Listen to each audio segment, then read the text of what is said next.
तो एक प्रश्न के साथ आप 4 प्रश्न सही कीजिए। देखिए हिंदी गद्य के विकास पर आधारित जो भी प्रश्न हैं उन्हें आज हम करने वाले हैं, ठीक है। तो देखिए एक प्रश्न है, इनके हमें सारे उत्तर जानना है, ठीक है। जैसे देखिए पहला प्रश्न है 84 वैष्णन की वार्ता। तो 84 वैष्णन की वार्ता किसने लिखी? तो ये है आपका बी नंबर, यानी कि गोकुलनाथ ने। किसने? गोकुलनाथ ने। अच्छा, ये जो है नाभादास की एक रचना बता दीजिए अगर पता हो आपको। देखिए ये जो चारों आपके ऑप्शन हैं इनमें से चारों किसी को नहीं छोड़ना है, सबके बारे में एक एक चीज़ जानना है, तभी हम अच्छे से कर पाएंगे। अब देखिए नाभादास की अगर ये भी बहुत प्रसिद्ध रचना है, अगर आपको ध्यान आ रही हो, अष्टयाम। अष्टयाम जो है इसकी नाभादास की रचना है, ठीक है। और देखिए एक इधर अभी रह जा रहा है विट्ठलनाथ। तो विट्ठलनाथ की रचना पता है आपको? श्रृंगार रस मंडल, याद कर लीजिए, श्रृंगार रस मंडल पूछता है, बहुत बार आता है। श्रृंगार रस मंडल किसकी रचना है? तो विट्ठलनाथ की। और 84 वैष्णव की वार्ता गोकुलनाथ की। ये कन्फ्यूजन का प्रश्न नहीं है, आप थोड़ा ध्यान कीजिए तो जो है अच्छे से कर पाएंगे, ठीक है। देखिए ये जो है विट्ठलनाथ की रचना, विट्ठलनाथ की रचना 84 वैष्णव की वार्ता है। और गोकुलनाथ की ये जो है गोकुलनाथ की जो है 84 वैष्णव की वार्ता हो गई, और विट्ठलनाथ की श्रृंगार रस मंडल हो गई, ठीक है। अष्टयाम नाभादास की हो गई। और देखिए आपको और आगे बता दें कि ये चतुर्भुज दास दो हैं, द्वादश यश ये चतुर्भुज दास की रचना, ठीक है। देखिए चारों ऑप्शन के सही सही आपको उत्तर मिल गए। अब मोस्ट इंपॉर्टेंट रचना है उनको मैं बता दूंगा, ताकि जो है आप अच्छे से, जैसे कि ये हो गई आपकी आनंद कादम्बनी। भाई ये बिल्कुल बहुत बार आती है आनंद कादम्बनी। तो देखिए आनंद कादम्बनी के लेखक कौन है बताइए? आनंद कादम्बनी के लेखक बद्रीनारायण चौधरी प्रेम, ठीक है। कौन है? बद्रीनारायण चौधरी प्रेमघन है। अगर देखिए प्रताप नारायण मिश्र, अगर पूछ लूँ कि प्रताप नारायण मिश्र किस युग के लेखक हैं, तो आपको बताना है भारतेंदु युग के लेखक थे, ठीक है। ये जो है भारतेंदु के जो है सहयोगी लेखक हैं, उन्हीं के काल के जो है लेखक हैं, ठीक है। ऐसे भी प्रश्न पूछते हैं, आपको अच्छे से पढ़ना ताकि जो है आगे जो है कोई कन्फ्यूजन ना हो, ठीक है। बात समझ रहे? हाँ, तो देखिए और आगे जाते हैं। आनंद कादम्बनी हो गई, और नीचे तीसरा प्रश्न देखिए, बाबू गुलाब राय की आत्मकथा। तो बाबू गुलाब राय की आत्मकथा, देखिए बाबू गुलाब राय की आत्मकथा ये जो है इनकी है मेरी असफलताएं। मेरी असफलताएं बाबू गुलाब राय की आत्मकथा है। और ये किसकी है भाई? पहली रचना कुछ आप बीती कुछ जग बीती, ये भी तो कभी पूछ सकती है, कुछ आप बीती कुछ जग बीती। ये है आपका भारतेंदु हरिश्चंद्र की, ठीक है। किसकी है? भारतेंदु हरिश्चंद्र की। तो आप अपने किताब में जो है ऐसे लिखते जाइए जो जिसकी रचनाएं हो, ठीक है। तो आपको सरलता होगी और चीज़ें बहुत आपको याद हो जाएंगी, ठीक है। और मेरा जीवन प्रवाह, मेरा जीवन प्रवाह भी योगी हरि की है। किसकी है? मेरा जीवन प्रवाह भी योगी हरि की है। अब मेरी असफलता है बाबू गुलाब राय की। कुछ आप बीती कुछ जग बीती, ये भारतेंदु हरिश्चंद्र की है, ठीक। ऐसे आप समझिए। देखिए अभी एक रचना और बची है लास्ट की, अपनी खबर। इसे आप बता दीजिए। अपनी खबर ये पांडे वेचन शर्मा उग्र की है, पांडे वेचन शर्मा उग्र की है अपनी खबर, ठीक। और आइए देखिए आगे चौथी रचना देखिए, राजा शिव प्रसाद सितारे हिंद की रचना है। ये तो बिल्कुल सरल प्रश्न है, आप तो हमेशा जो है इस प्रश्न को करेंगे। राजा शिव प्रसाद सितारे हिंद की जो रचना है तो कौन सी है? राजा भोज का सपना, ठीक है। राजा भोज का सपना है। अच्छा, ये प्रेम सागर बहुत अच्छी रचना है, इसे बता दीजिए। प्रेम सागर के रचनाकार जो है लल्लू लाल है। कौन है? लल्लू लाल, ठीक है। नासिकेतोपाख्यान, भैया नासिकेतोपाख्यान बहुत बार आई है, इसे याद कर लीजिए। नासिकेतोपाख्यान सदल मिश्र की है, ठीक है। अब भाग्यवती ये भी सदल मिश्र की है, ठीक है। देखिए और आगे आते हैं। तट की खोज, तट की खोज किसने? अरे यार तुम कहाँ जा? तट की खोज, देखिए तट की खोज जो है हरिशंकर परसाई की है। किसकी है? हरिशंकर परसाई की। अब आप थोड़ा जो भी आपको रचनाएं ना आए उनकी जो है आप एक जो है वो बनाना। जो रचनाएं आपको नहीं आ रही अपने कॉपी में नोट करना, उनके लेखक आपको नहीं पता है फिर जो है कमेंट में डालना, जो है उनके जो है ना लेखक आपको बताऊंगा, ठीक है। इन्हीं में से रचनाएं जो है, ठीक है। जैसे मोहन राकेश की अंडे के छिलके, लहरों के राजहंस, ये जो है मोहन राकेश का नाटक है। तो जो भी देखिए एक एक शब्द आप पकड़ेंगे, अगर सरदार पूर्ण सिंह का नाम आ गया तो सरदार पूर्ण सिंह की जो भी रचनाएं हैं वो आप दिमाग में अपने क्लिक कर लीजिए।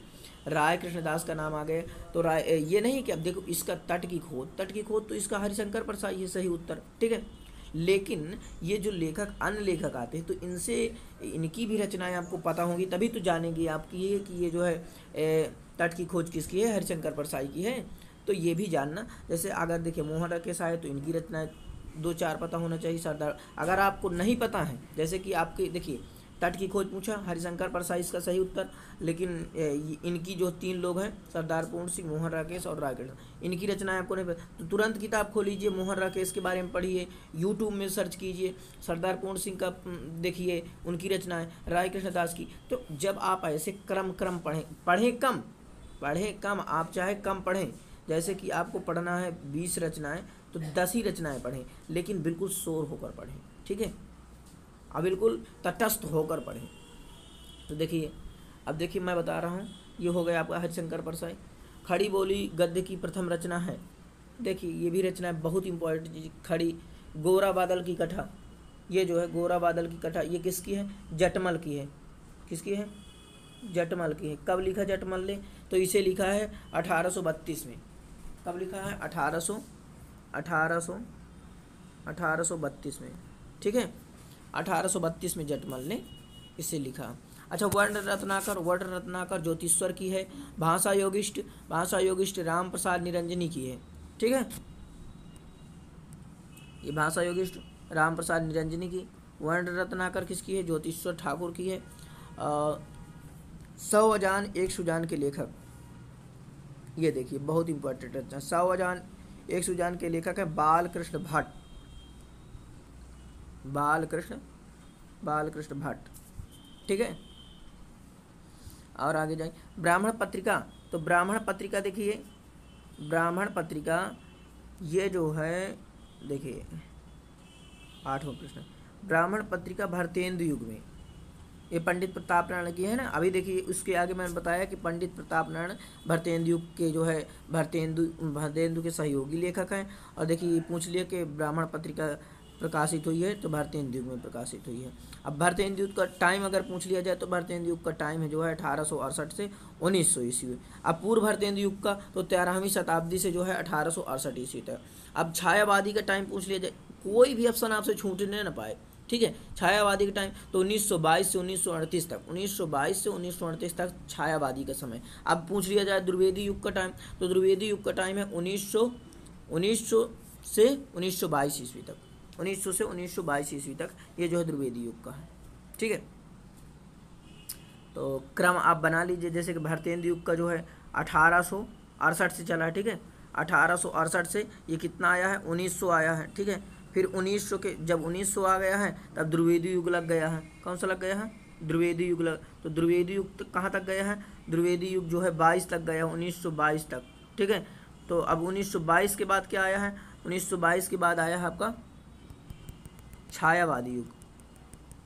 देखिए 1922 के बाद, इन्हें हटा देते हैं पूरा, 1922 से 1900 देखिए हाँ 1922 से 1938 तक ये जो है आपका छायावादी वाला आ गया, ठीक है। तो ऐसे चीज़ों को पकड़ेंगे तभी जो है आप अच्छा कर पाएंगे, ठीक है। अब अपनी खबर पुस्तक, अभी देखिए इसके पहले बताया अपनी खबर पांडे वेचन शर्मा उग्र की है, ठीक है। तो ये क्या है, अपनी खबर पांडे वेचन शर्मा उग्र की किस विधा की रचना है, तो ये है बाबू आत्मकथा। क्या है, आत्मकथा, ठीक है। अच्छा मैं देखिए बहुत चीज़ें मैं रिलेटेड आपसे पूछ रहा हूँ ताकि जो है, जैसे देखिए ये वाला है ना, तो ये हो गई आत्मकथा। अच्छा एक जीवनी लेखक के नाम बताइए, तो जीवनी लेखक देखिए जब मैं बता रहा हूँ ना, यही एक हमें कोई यूट्यूब में सब्सक्राइबर नहीं बढ़ाना है, एक एक रचनाएँ हमें समझना है और जो भी इसके महत्वपूर्ण प्रश्न हैं उन पर हमें फोकस करना है और क्रम बाई क्रम सिलेबस को पढ़ना, ठीक है। तो ये देखिए जीवनी, अब मैं पूछ रहा हूँ आपसे जीवनी, अब इसमें जीवनी तो आपसे पूछ नहीं रहा, लेकिन भैया आपको पता होना चाहिए कि जीवनी के लेखक कौन हैं। दो चार जीवनी के लेखक, जो प्रथम जीवनी के लेखक हैं, जो प्रथम उपन्यासकार हैं, जो प्रथम कहानीकार हैं, जो प्रथम नाटककार हैं। तो इस तरह की चीज़ें आप याद कर लीजिए, लिख लीजिए। जैसे अगर कोई किसी भी यूट्यूब चैनल से आप देख रहे हैं वीडियो, जैसे उसमें बताया गया कि प्रथम जीवनी ये है, प्रथम नाटक ये है, प्रथम उपन्यास ये है, तो आप अपने कॉपी में नोट कर लीजिए। ये ना सोचिए कि हमारे बुक में लिखा हम पढ़ लेंगे। यही एक बहुत जो चीज़ें जिससे मिले, आप जहाँ से मिले तो तुरंत उन्हें नोट कर लीजिए। टीचर आपका कोई कुछ बता रहा है, जो भी महत्वपूर्ण चीज़ें हैं उन्हें आप तुरंत नोट कर लीजिए। और नोट करने से एक अपना अलग रफ बनाइए, जिनमें से महत्वपूर्ण चीज़ें जो है उसमें सब हर चीज़ें जो है लिखिए, ठीक है।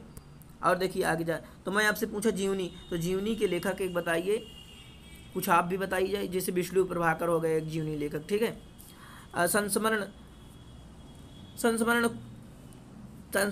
किसी एक संस्मरण का लेखककार का नाम बताइए, तो रामवृक्ष बेनीपुरी, ठीक है। कुछ आप भी याद करते जाइए भाई। अब देखिए 10वां प्रश्न आ गया, हिंदी की प्रथम डायरी। देखिए अब आ गई हिंदी की प्रथम, अब इसे आप नोट नहीं करेंगे, इसे नोट कर लीजिए। हिंदी की प्रथम डायरी कौन है? देखें, हिंदी की प्रथम डायरी है मेरी कॉलेज डायरी, धीरेन्द्र वर्मा की है, ठीक है। किसकी है? धीरेन्द्र वर्मा की, ठीक है, कोई बात नहीं। डायरी के पन्ने हैं, ये किसकी है? घनश्याम दास विड़ला, 1940 में इसे लिखे थे। तूफानों के बीच रागे राघव है, तूफानों के बीच रागे राघव है। नरदेव शास्त्री की जेल डायरी प्रथम है इसमें से, ठीक है। ये जो है कहाँ गया, देखिए ये आपका ये सही हो जाएगा, सी नंबर। प्रथम डायरी नरदेव शास्त्री द्वारा जेल की डायरी है, ठीक है। और ये मेरी कॉलेज डायरी मैं आपको बताया धीरेन्द्र वर्मा की। किसकी है? धीरेन्द्र वर्मा की, धीरेन्द्र वर्मा की, ठीक है। तो आप नोट कर लीजिए। देखिए 10 रचनाएं जो है हम पढ़े, और उनमें से जितने भी 10 यानी कि हमारी कितनी रचनाएं हो गई? 10 का गुणे 4 कीजिए, यानी कि 10 यानी 40 हो गई। 40 रचनाएं हम पढ़ चुके हैं, बात समझ रहे। अब आगे फिर जो है इन्हें पढ़ेंगे, जो भी इनके आगे हैं, ठीक है। यहाँ 11-12 से। तो जय हिंद, वंदे मातरम। आप देखती रही वीडियो, अगर अच्छी लग रही तो शेयर करना दोस्तों।